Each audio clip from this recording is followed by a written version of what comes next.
하나님 말씀 전하겠습니다. 참 그 향나무와 어떤 것이 진짜 향나무인지 어떤 것이 가짜 향나무인지는 평소에는 잘 모른다고 합니다. 이게 진짜 향나무인지 가짜 향나무인지. 근데 언제 진짜 향나무하고 진짜 가짜 향나무가 구분되냐면 결정적인 순간, 도끼로 찍힐 때 나타난다고 하는 거죠. 그래서 진짜 향나무는 도끼를 찍힐 때 향기를 막 낸다는 거죠. 반대로 가짜 향나무는 도끼를 찍힐 때 도끼 날만 버리게 된다는 거죠. 저는 제자도 마찬가지인 것 같아요. 평소에는 누가 진짜 예수님의 제자인지 가짜 예수님의 제자인지 잘 모르죠. 다 예수님 잘 믿고 따르는 것 같아요. 근데 결정적인 순간에 그게 나타나죠. 언제요? 십자가가 다가왔을 때. 십자가가 다가왔을 때. 십자가가 다가왔을 때 진짜 제자는 십자가를 끝까지 지키죠. 그러나 가짜 제자는 십자가를 버리고 도망가게 됩니다. 결국 십자가가 진짜 제자인지 가짜 제자인지를 판가름한다, 그렇게 말씀드릴 수 있습니다. 오늘 본문이 이제 십자가 사건의 마지막 장면이죠. 예수께서 무덤에 묻히시는, 장사 지내는 마지막 장면입니다. 마가는 이 마지막 장면에서 누가 진짜 예수님의 제자인지를 아주 명확하게 우리에게 보여줍니다. 오늘 본문을 통해서 진짜 예수님의 제자는 누군지, 그들은 어떤 사람인지를 우리 같이 한번 배워봤으면 좋겠습니다. 40절 41절 보면요, 여인들이 등장합니다. 멀리서 바라본 여자들도 있었는데 그 중에 막달라 마리아와 또 작은 야고보 요셉의 어머니 마리아와 또 살로메가 있었으니 이들은 예수께서 갈릴리에 계실 때에 따르며 섬기던 자들이요, 또 이에 예수와 함께 예루살렘에서 올라온 여자들도 많이 있었더라. 여러분 아시다시피 십자가 앞에서 기라성 같은 예수님의 제자들, 예를 들면 마태라든지 도마라든지 베드로, 야고보, 요한, 이런 기라성 같은 제자들은 다 도망을 갔어요. 다 예수님을 부인하고 배신하고 도망갔습니다. 근데 십자가 자리를 끝까지 지킨 사람이 있었는데 바로 여인들입니다. 예수님의 사형이 집행된 다음에, 예수님이 숨이 거두신 다음에 이 여인들이 멀리서 예수님을, 십자가를 바라보고 있는 겁니다. 요한복음을 보게 되면은 아주 가까이서 십자가 처형의 순간에 가까이서 여인들이 있었어요. 근데 십자가 처형이 끝난 다음에 그들은 멀리 떨어져서 예수님을 바라볼 수밖에 없었습니다. 왜냐하면 로마 군인들이 이 십자가형에 죽은 사람은 반역자이기 때문에 이 시신에 가까이 오지 못하게 합니다. 그래서 멀리서 이렇게 예수님을 지금 바라보고 있습니다. 예수님에게 3년 동안 집중적으로 양육받고 예수님과 동고동락했던 남성 제자들은 지금 다 도망갔어요. 그런데 이름 없는 여성 제자들이 지금 끝까지 남아서 예수님의 십자가를 바라보고 있는 거예요. 예수님의 십자가를 지금 바라보고 있는 것입니다. 이들이야말로 진짜 제자다, 이렇게 말씀드릴 수 있죠. 그 41절에서도 이들을 뭐라고 표현해요? 갈릴리 계실 때부터 따르며 섬기던 자들이다. 갈릴리 때부터, 처음부터 지금까지 예수님을 따르는 사람이다, 섬기는 사람이다. 처음부터 지금까지 끝까지 예수님을 따르고 섬기는 사람들이다. 이 진짜 제자는 바로 이 여인들이다 하는 것을 우리에게 보여주죠. 그러면서 그 여인들의 이름까지도 우리에게 자세하게 설명하죠. 막달라 마리아, 우리 잘 알죠? 7 귀신 들렸다가 그 이후부터 예수님의 제자가 됐죠. 막달라 마리아가 제일 앞에 나온 걸 보면 아마 이 여성 제자 그룹의 리더라고 볼 수 있고요. 작은 야고보와 요새의 어머니, 우리 세베대의 아들 야고보와 구분하기 위해서 작은 야고보라고 하죠. 요한복음에는 글로바의 아내라고, 이 사람은 글로바의 아내다, 이 마리아는 글로바의 아내다, 이렇게 표현하고 있고요. 또 살로메는 예수님의 이모죠, 이모. 세베대의 아들 야고보와 요한의 어머니죠. 살로메가 있습니다. 굳이 예수님의 그 십자가 마지막 장면에서 마가는 이들의 이름을 이렇게 공개하면서 어떤 우리에게 메시지를 주는 것 같아요. 베드로가 진짜 제자가 아니야. 그 이름만 되면 잘하는 기라성 같은 제자들이 진짜 제자가 아니라 바로 십자가를 끝까지 지킨 이 사람들이 진짜 제자야 하는 것을 볼 수 있죠. 십자가를 끝까지 지키는 사람, 십자가 앞에서 도망가지 않는 사람, 희생과 헌신의 자리에서 도망가지 않는 사람이 진짜 제자다 하는 것을 우리에게 보여줍니다. 그리고 계속해서 마가는 이 여인들 외에 진짜 제자를 또 보여줍니다. 이 사람은 우리가 이 사람이 제자일까 하고 한 번도 생각하지 않았던 뜻밖의 인물을 예수님의 제자로 우리에게 보여주죠. 43절 보세요. 아리마대 사람 요셉이 와서 당돌이 빌라도에게 들어가 예수의 시체를 달라 하니 이 사람은 존경받는 공의원이요 하나님 나라를 기다리는 자라. 아리마대 요셉을 소개합니다. 이 사람은 아리마대 출신이죠.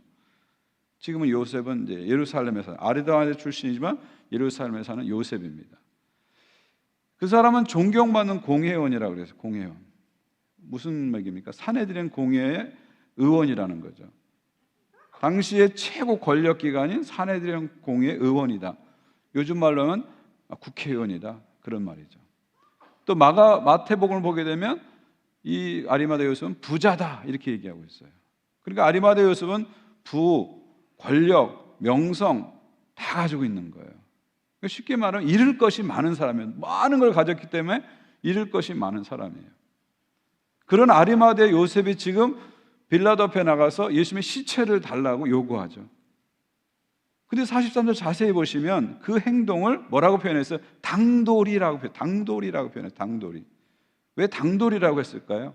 원문을 찾아보니까 용감하게 그런 뜻이에요. 왜 용감하게라는 표현을 썼을까요? 그 이유는 뭐냐면 지금 예수님의 시체를 요구하는 것은 엄청난 용기가 필요한 행동이라는 겁니다. 지금 예수님은 로마 제국에 의해서 반역자로 십자가에 못 박혔습니다. 산헤드린 공의에 의해서 신성 모독자로 십자가에 못 박힌 거예요. 그런 예수의 시신을 요구한다는 것은 나도 반역자가 될 수 있고 나도 신성 모독자가 될 수 있는 겁니다. 아리마대 요셉 입장에서 예수님의 시신을 요구한다는 것은 그가 가진 모든 걸 다 잃어버릴 수 있는 그런 리스크가 있는 위험이 있는 상황입니다. 국회의원 자리가 날아갈 수 있어요. 그가 가진 재산을 다 잃어버릴 수 있어요. 심지어 반역자로 몰려서 그도 십자가에 죽을 수 있는 그런 위험이 있는 거죠. 당돌이 용감하게 그런 상황에서 용기를 내서 그런 예수님의 시신을 요구하고 있는 거죠. 아리마대 요셉이야말로 진짜 제자죠. 정말 우리가 예수님의 제자입니다. 우리가 죽을지언정 주를 버리지 않겠나이다. 아무리 장담했던 그 사람들이 진짜 제자가 아니라 결정적인 순간에 십자가 앞에 나타나서 위험을 무릅쓰고 모든 걸 걸고 목숨을 걸고 자기 모든 걸 잃어버릴 것을 각오하고 예수님의 시신을 무덤에 모시는 아리마대 요셉이야말로 마가가 보여주는 진짜 제자다. 뜻밖의 진짜 제자다. 이렇게 말씀드릴 수 있습니다. 그래서 다른 복음서를 보면 아예 아리마대 요셉을 제자라고 표현합니다. 마태복음 보십시오. 저물었을 때 아리마대 부주자 요셉이라는 사람이 왔으니 그도 예수의 제자라. 아예 제자라고 표현. 그도 예수의 제자라. 그러니까 베드로만 예수의 제자가 아니라 야고보, 요한만 예수의 제자가 아니라 마태, 도마만 예수의 제자가 아니라 그도 예수의 제자라. 이 사람이 진짜 예수의 제자라. 이렇게 해서 복음서는 우리에게 증거해주고 있죠. 또 요한복음도 마찬가지입니다. 아리마대 사람 요셉은 예수의 제자이나 유대인이 두려워 그것을 숨겼더니 2일 후에 빌라도에게 예수의 시체를 가져가기를 구하며 빌라도가 허락하는지라 이에 가서 예수의 시체를 가져가니라. 요한복음도 그가 예수의 제자였다는 거예요. 근데 그가 산헤드린 공의 의원이었기 때문에 유대인들을 두려워해서 예수님의 제자라는 걸 드러내지 못했던 거예요. 그러다가 결정적인 순간에 예수의 십자가의 죽음을 보고 결정적인 순간에 나도 예수의 제자입니다 하고 나서는 거예요. 용기를 내서 나서는 거죠. 그래서 아무도 돌보지 않은 예수님의 시신을 모셔서 자기가 사용하고자 준비한 저 무덤, 부자의 무덤에 예수님을 모시는 행동을 한 겁니다. 그러니까 아리마대 요셉은 그냥 말로 예수님의 제자가 된 사람이 아니고요, 실질적인 행동으로 예수님의 제자인 것을 나타낸 사람이죠. 그래서 어떤 신학자는 아리마대 요셉을 가리켜서 hidden disciple, 숨겨진 제자다 이렇게 표현합니다. 평소에는 숨겨져 있었지만 결정적인 순간에 나타나서 제자의 길을 걸어간 사람이다, 그런 말이죠. 또 요한복음을 보게 되면요, 숨겨진 제자가 아리마대 요셉 말고 또 있습니다. 바로 여러분이 잘 아는 니고데모입니다. 19장 39절 일찍이 예수께 밤에 찾아왔던 니고데모도 모략과 침향 섞인 것을 100리터쯤 가지고 온지라. 여러분 니고데모 누군지 아시죠? 니고데모는 요한복음 3장에서 밤에 예수님을 몰래 찾아와서 예수님과 거듭남에 대해서 대화한 사람입니다. 이 사람도 사내들은 공의 의원이에요. 지체가 높은 사람이에요. 기득권층이고 권력층입니다. 그래서 자기가 예수의 제자인 걸 드러내지 못했어요. 그게 늘 마음에 부담이 됐죠. 그러다가 결정적인 순간 십자가 자리에서 나도 예수의 제자야 하고 드러내는 거예요. 어떻게 해요? 모량과 침향 섞인 향품을 100리터쯤 가져왔대요. 그럼 100리터라는 어마어마한 양입니다. 키로로 하면 한 35kg 돼요. 이 정도면요 왕의 장례식에 쓸 정도의 향품입니다. 그러니까 엄청난 왕의 장례식에 쓸 엄청난 향품을 가지고 이제 니고데모가 나온 거예요. 그러니까 결정적인 순간에 그들은 내가 예수님의 제자입니다, 예수님의 제자입니다 하고 나타나게 되는 거죠.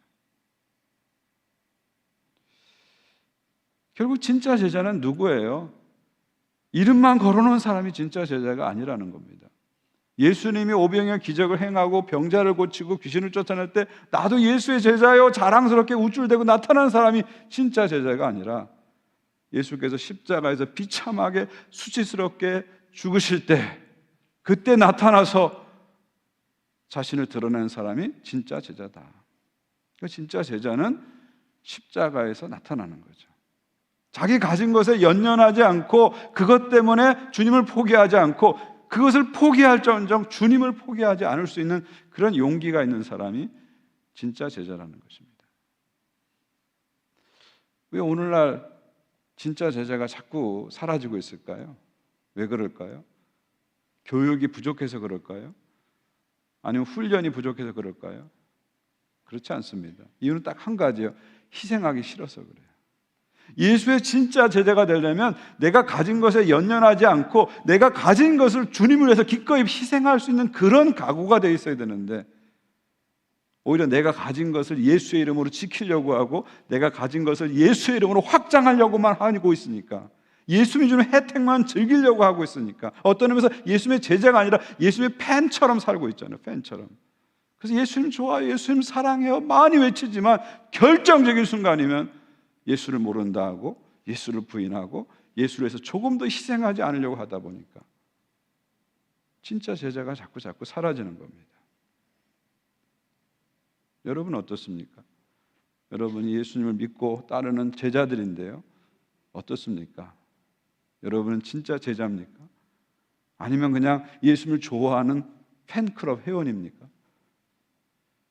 예수님 좋아요, 예수님 사랑해요 하면서 정말 예수님께 때로는 열광하고 막 뜨겁게 찬양하고 완전히 자기를 다 드릴 것처럼 그렇게 하다가도 삶의 결정적인 순간에 요만한 손해가 와도 예수를 저버리고 요만한 감정의 상해도 기분 나빠서 돌아서 버리고 만약 그렇다면 여러분은 예수님의 팬이긴 하지만 제자는 아니라는 거죠. 진짜 제자는 이 여인들처럼 아리마대 요셉처럼 니고데모처럼 십자가의 자리에서 지킬 수 있는 사람, 십자가 자리를 지킬 수 있는 사람이에요. 내가 가진 것에 연연하지 않고 그것을 들여서라도 포기해서라도 희생해서라도 끝까지 십자가를 질 수 있는 사람, 이 사람이 진짜 제자입니다. 저는 우리들이 진짜의 제자 길로 나가길 원합니다. 우리 2040 비전이 날마다 제자의 수가 넘쳐나는 교회, 이게 우리의 큰 표어죠. 그냥 예수님을 그냥 믿기만 하는 신자가 아니라 예수님을 정말 즐기기만 하는 그런 신자가 아니라 예수 위해서 나의 것을 내놓을 수 있고 희생할 수 있고 그런 진짜 제자가 늘어나는 교회, 그런 진짜 제자를 세워가는 교회가 우리 교회의 목표입니다. 저는 저와 여러분이 이 아리마대 요셉, 니고데모, 여인들을 생각하면서 진짜 제자의 길로 다시 한번 들어서길 바랍니다. 구체적인 여러분의 삶의 현장에서 정말 진짜 제자로서 참을 때 참을 수 있어야 돼요. 희생할 때 희생할 수 있으셔야 됩니다. 내놓을 때 내놓을 수 있어야 됩니다. 그 순간이 왔을 때 돌아선다면 나는 계속해서 제자 길로 벗어나는 거죠. 그 순간에 주님, 저는 주님의 제자입니다 하고 행동으로 나타나기 시작할 때 그게 쌓여서 여러분을 예수님의 제자로 만들어줄 것입니다. 그런 길로 함께 나갈 수 있기를 간절히 바랍니다. 자, 그렇다면 여기서 마지막으로 한 가지 생각할 건 뭐냐면, 이 아리마대 요셉과 니고데모가 어떻게 이렇게 예수님의 장례를 준비할 수 있었을까요? 아리마대 요셉 같은 경우는 자기가 준비한 그 부자의 무덤, 한 번도 사용하지 않은, 자기가 사용하려고 준비한 아주 좋은 무덤이겠죠. 그 부자의 무덤, 왕이 묻힐 만한 그런 좋은 무덤을 예수님께 먼저 내드리잖아요. 또 니고데모 같은 경우는 왕의 장례에 쓸 정도의 엄청난 양의 향품을 예수님께 드리잖아요. 어떻게 이 두 사람은 그런 헌신을 할 수 있었을까요? 예수님을 사랑해서, 예수님을 존경해서 예수님에 대한 그런 애정과 예의를 표하기 위해서? 물론 그런 이유도 있었을 거예요. 그런데 이들에게 결정적인 이유가 있습니다. 저는 그 결정적 이유를 43절에 찾았어요. 끝에 보니까 하나님 나라를 기다리는 자라. 요셉과 아리마대 요셉과 니고데모는 뭘 기다린다고요? 하나님 나라를 기다리는 자라. 결국 아리마대 요셉은 예수 그리스도를 하나님 나라를 완성할 왕으로 본 거예요. 그는 하나님 나라를 기다리고 있었어요. 그리고 예수 그리스도를 하나님 나라의 왕으로 본 거예요. 그래서 왕이 묻힐 무덤을 그는 준비한 겁니다. 예수 그리스도는 이 땅에 하나님 나라를 가져올 뿐이라는 것을 그는 믿었던 겁니다. 그래서 예수 그리스도에게 목숨을 걸고 무덤을 준비할 수 있었던 거죠.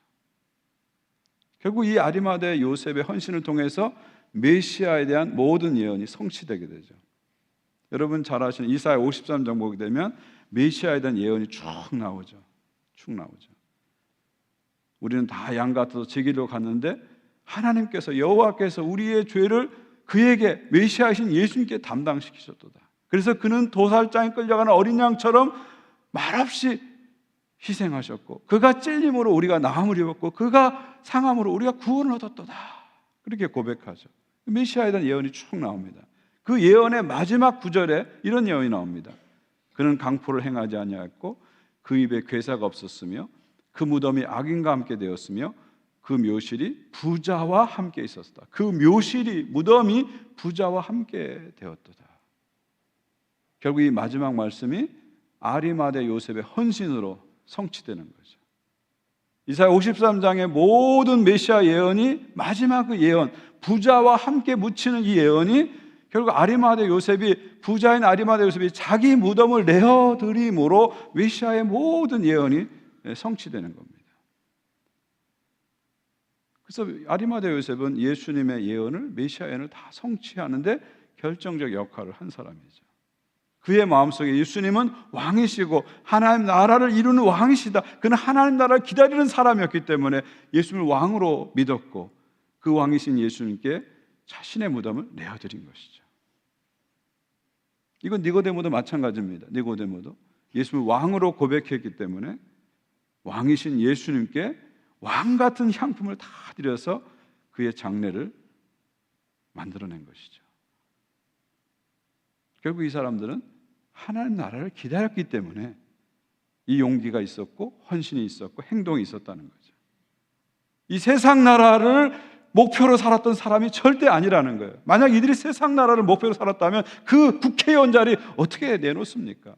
그들이 세상 나라를 목표로 살았다면 그 많은 재산을 어떻게 포기할 수 있겠습니까? 그들이 세상 나라를 목표로 살았다면 자신이 가진 그 명성과 싸우는 모든 걸 어떻게 포기할 수 있었어요? 도저히 할 수 없는 거예요. 그러나 그들은 하나님 나라를 기다리는 사람이었기 때문에, 장차올 하나님 나라를 기다리는 사람이었기 때문에 이 땅이 전부라고 생각하지 않은 거예요. 내가 여기서 승부를 다 보는 게 아니라는 걸 알게 된 거예요. 여기가 승부처가 아니라는 걸 알게, 진짜 승부처는 저기 있다는 걸 알게 되는 거죠.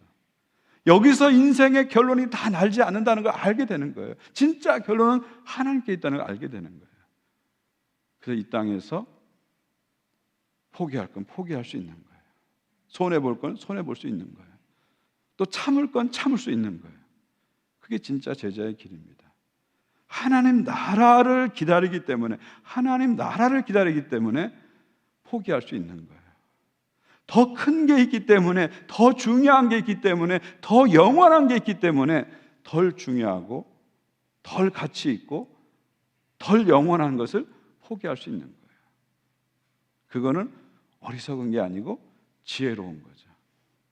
더 중요한 것을 위해서 덜 중요한 걸 포기하는 것은 지혜로운 거예요. 어리석은 게 아니에요. 반대로 덜 중요한 거를 부들부들 붙잡고 더 중요한 걸 자꾸 놓치고 산다면 그 삶이 어리석은 거예요. 진짜 제자는요, 하나님 나라를 기다리기 때문에 이 땅에서 포기할 수 있고 손해볼 수 있고 참을 수 있는 것이죠. 이것이 바로 진짜 제자의 길입니다. 저는 저와 여러분이 이 진짜의 제자 길로 들어서길 바랍니다. 이게 지혜로운 삶이거든요. 겉으로 보면 바보스러운 것 같지만 진짜 지혜로운 삶입니다. 진짜 지혜로운 삶, 진짜 제자의 삶으로 함께 걸어갈 수 있는 저와 여러분 되시기를 주님의 이름으로 축원드립니다. 기도하겠습니다. 하나님, 우리를 부르셔서 예수님의 제자로 삼아주신 것을 감사합니다. 십자가를 바라보고 그 너머 부활을 바라보면서 또 최종적으로 하나님 나라를 바라보면서 오늘도 내일도 살게 하신 것을 감사드립니다. 여인들처럼, 아리마대 요셉처럼, 니고데모처럼 십자가 앞에서 자신을 드러내고 십자가 앞에서 용기를 드러내고 십자가 앞에서 행동할 수 있는 진짜 제자로 저희들을 세워 주시옵소서. 이제 성찬의 자리로 저희들이 나갑니다. 이 성찬을 통해서 예수 그리스도를 먹고 마시며 주님의 심장을 가지고 주님의 피를 가지고 주님의 몸을 가지고 이 땅을 살아가는 우리들 되게 하여 주시옵소서. 예수 그리스도의 이름으로 기도하옵나이다. 아멘.